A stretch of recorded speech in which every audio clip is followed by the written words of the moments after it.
Good morning students. पुनः एक बार स्वागत है आपका सॉलिड स्टेट के अगले लेक्चर में। छात्र एवं छात्राओं, आज आपको हम क्रिस्टल जालक और एकक कोष्ठका के बारे में पढ़ाएंगे। जैसा कि आप जानते हैं कि क्रिस्टल में अणुओं, परमाणुओं और आयनों को बिंदुओं के द्वारा प्रदर्शित किया जाता है। इस प्रकार के प्रदर्शन को त्रिविम जालक कहा जाता है। क्रिस्टलीय ठोस का मुख्य अभिलक्षण उसके अवयवी कणों का नियमित और पुनरावृत पैटर्न होता है। क्रिस्टल के अवयवी कणों को त्रिविम व्यवस्था का आरेखन और उसमें प्रत्येक कण का बिंदु द्वारा चित्रण क्रिस्टल जालक कहा जाता है। दूसरे शब्दों में क्रिस्टल का अंतराकाश में बिंदुओं की त्रिविमीय व्यवस्था को क्रिस्टल जालक के रूप में जाना जाता है। आपको एक चित्र के माध्यम से ये एक हमारे पास घनीय व्यवस्था है क्रिस्टल जालक की। इसमें जो इसका सूक्ष्मतम पार्ट है, ये जो ब्लू कलर का आपको चमक रहा है इधर, ये मैं आपको फिगर में दिखाऊंगा। ये जो पार्ट है, जो ये ब्लू कलर का पार्ट है, ये इसका सूक्ष्मतम भाग है। ऐसे ऐसे इसमें 8 पार्ट हैं। इसको हमने दोबारा से इस फिगर में यहाँ दिखाया है। ये सूक्ष्मतम भाग जो है ये एकक कोष्ठका कहलाता है। एकक कोष्ठका जो बिल्कुल बराबर में यहाँ दिखाई गई है, ये यूनिट सेल, यानी यूनिट सेल को हम परस्पर सटाकर रख दें तो हमें पूरा क्रिस्टल जालक प्राप्त हो जाता है। ये ऐसी व्यवस्था होती है यूनिट सेल और क्रिस्टल जालक की। क्रिस्टल जालक की क्या विशेषता होती है? जालक का प्रत्येक बिंदु लेटिस पॉइंट या जालक स्थल कहलाता है। जालक का प्रत्येक बिंदु एक अवयवी कण को निरूपित करता है। ये अवयवी कण परमाणु हो सकते हैं, अणु हो सकते हैं या आयन हो सकते हैं। देखिए, ये जो आपके पास पॉइंट्स लगे हुए हैं इस फिगर में एक बार देखिए, ये जो पॉइंट हैं, ये पॉइंट हुआ, ये पॉइंट हुआ, ये इस तरह के जो पॉइंट हैं, ये सारे पॉइंट्स जितने भी हैं, ये सब क्या कहला सकते हैं? ये इसके अवयवी कण या कॉन्स्टिट्यूएंट पार्टिकल्स होते हैं। ये अणु, परमाणु, आयन कुछ भी इसमें हो सकते हैं। तो इस तरह से किसी भी एकक कोष्ठका को निरूपित करने के लिए डिफरेंट अवयवी कणों की आवश्यकता है। इसमें एकक कोष्ठका जालक का न्यूनतम भाग, जैसे आपको बताया, जिसकी पुनरावृत्ति करने पर जालक प्राप्त हो जाता है। एकक कोष्ठका के जो 6 पैरामीटर होते हैं, 6 पैरामीटर में क्या होता है, हम एक एकक कोष्ठका की कल्पना है नीचे करते हैं। इस एकक कोष्ठका में 6 पैरामीटर कौन कौन से हैं? देखिए, एक भुजा, एक दूसरी भुजा, एक तीसरी भुजा, 3 तो इसमें भुजाएं होती हैं, और 1 और 2 और एक 3, ये 3 एंगल होते हैं। इस प्रकार किसी भी एकक कोष्ठका के 6 पैरामीटर होते हैं, जिसमें 3 कोर। जालक के आधार पर एकक कोष्ठकाओं को 2 भागों में बांटा जा सकता है। पहला होता है आद्य एकक कोष्ठका, इंग्लिश में कहा जाता है इसको प्रिमिटिव यूनिट सेल।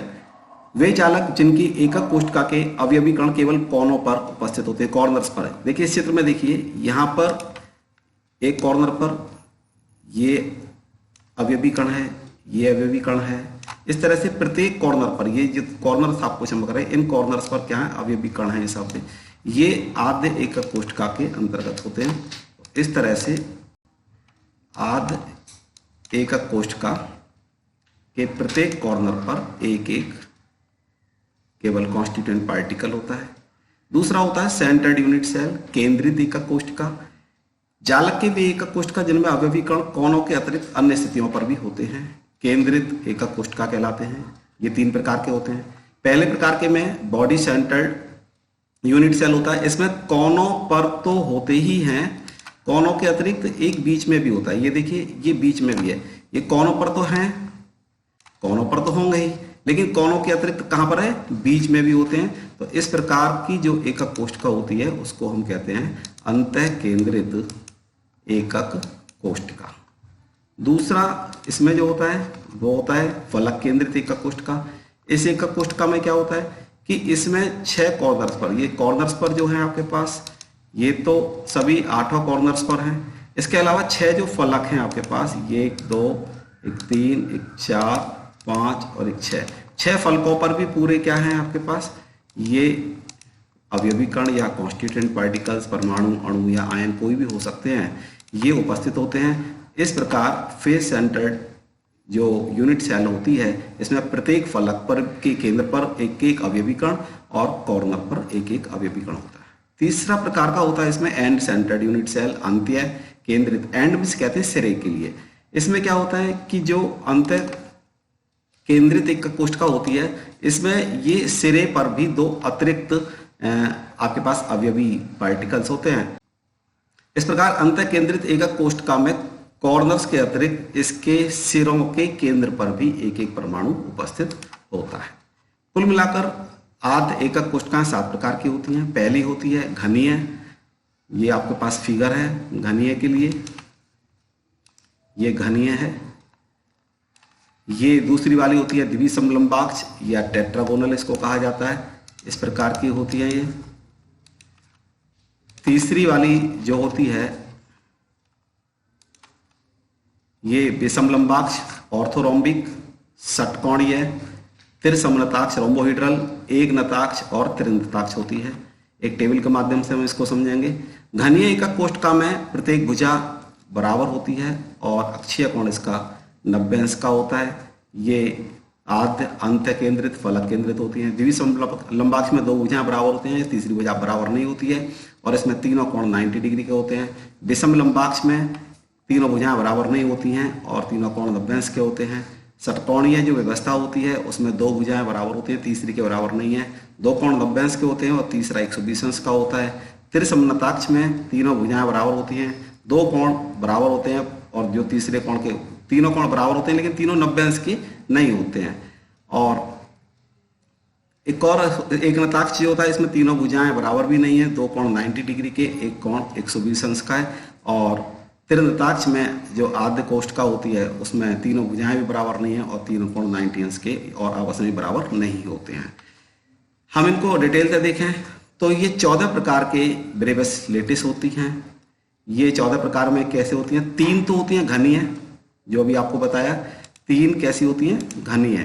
घन का मतलब क्यूब में। एक तो इसमें आपके पास प्रिमिटिव होती है जिसके कॉर्नर्स पर केवल आपने देखा परमाणु होते हैं या अवयवी पार्टिकल्स होते हैं। दूसरा अंत्य केंद्रित, इसमें केंद्र में भी एक परमाणु होता है। और तीसरा जो फलक केंद्रित होता है, जो प्रत्येक फलक पर, ये फलक जो दिखाए हुए हैं, ये फलक है, यहाँ ये फलक है, इसके बाद ये फलक है आपके पास, इनके केंद्र पर, फलक के केंद्र पर भी यहाँ परमाणु उपस्थित होते हैं।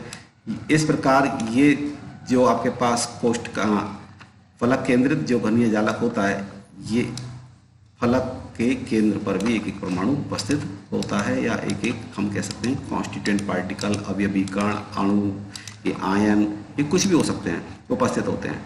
जो अगले प्रकार है इसका, ये द्विसमलंबाक्ष जो जालक होते हैं इसमें 2 संभावनाएं होती हैं, एक आद्य होती है और एक अंत्य केंद्रित होती है। तीसरा जो होता है विषम लंबाक्ष जालक होता है, इसमें 4 संभावनाएं होती हैं। 4 संभावनाओं में एक प्रिमिटिव यानी आद्य होती है, दूसरी अंत्य केंद्रित होती है, तीसरी अंतः केंद्रित होती है और चौथी फलक केंद्रित। ये अंत्य का मतलब एंड का होता है अभिप्राय। एंड से मतलब होता है कि आप लोग इसके सिरों की बात करते हैं। द्विसमलंबाक्ष जालक 2 जो द्विसमलंबाक्ष जालक हैं इसमें एक आद्य और एक अंत्य केंद्रित होती है। विषम लंबाक्ष जो जालक हैं 4 प्रकार के होते हैं। एक इसमें होता है आपको दिखाई दे रहा है, ये आद्य होता है। दूसरा अंत्य केंद्रित एंड सेंटर्ड, यहाँ पर एंडों पर रखे हुए हैं आपके पास परमाणु। ये इसके अलावा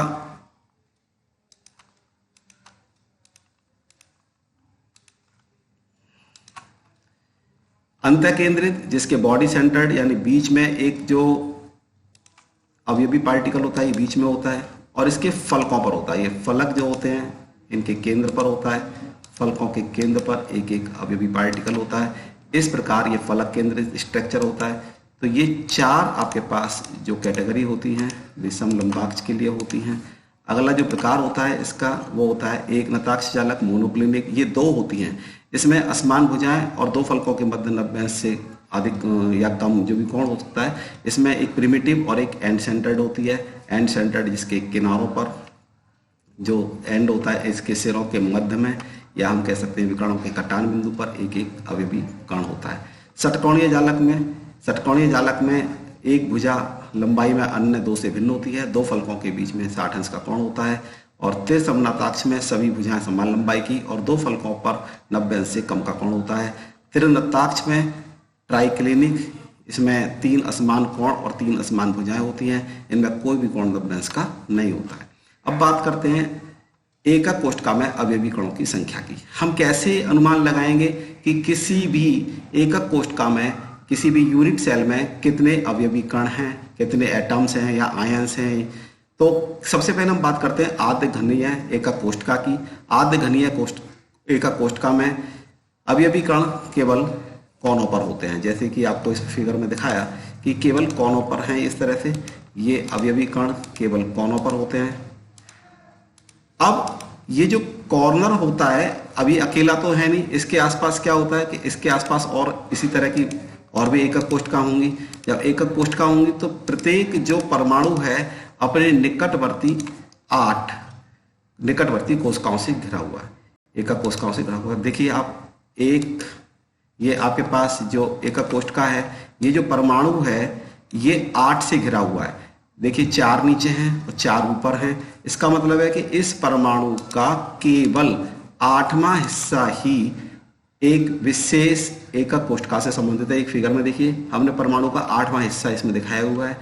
इसका मतलब है कि 8 कोनों पर 8 परमाणु और इसका 8वां हिस्सा केवल इसमें पार्टिसिपेट करता है। तो हम कह सकते हैं कि एकक कोष्ठका में परमाणुओं की संख्या कितनी होगी? 8 कॉर्नर हैं, उसमें 1/8वां हिस्सा है। तो हम इन दोनों की गुणा करेंगे तो कितना जाएगा? 1 परमाणु।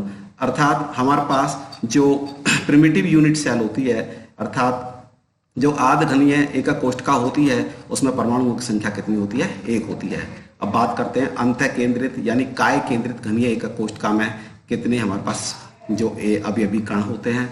एक घनीय एकक कोष्ठका जो बीसीसी होती है, इसमें प्रत्येक कॉर्नर पर एक परमाणु होता है। जैसे कि अभी आपको बताया, ये तो एक एक कॉर्नर पर एक एक परमाणु है।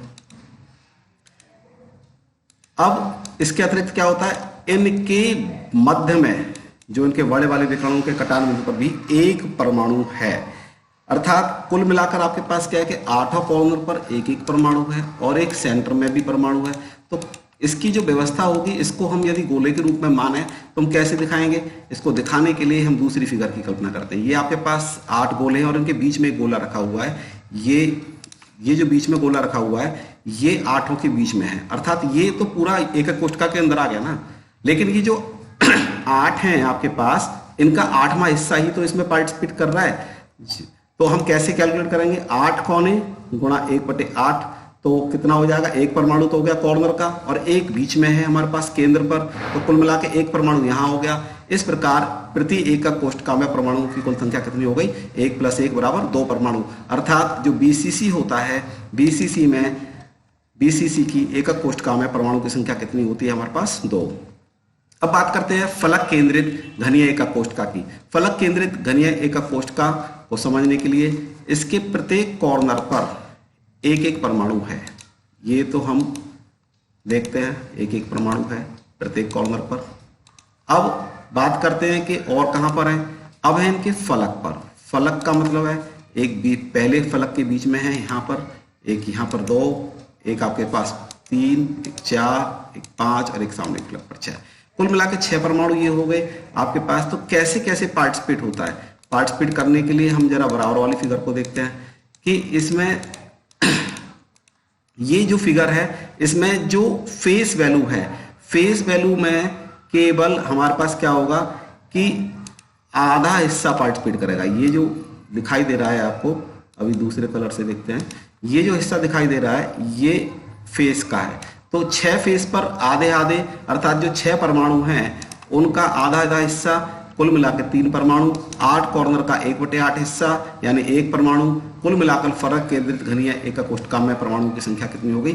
4। इस प्रकार एफसीसी में परमाणु की संख्या कितनी होती है? 4। आज की कक्षा में इतना ही। कल फिर पुनः आपके पास उपस्थित होंगे एक बार नया टॉपिक लेकर। इसी के साथ ही घर पर रहिए, सुरक्षित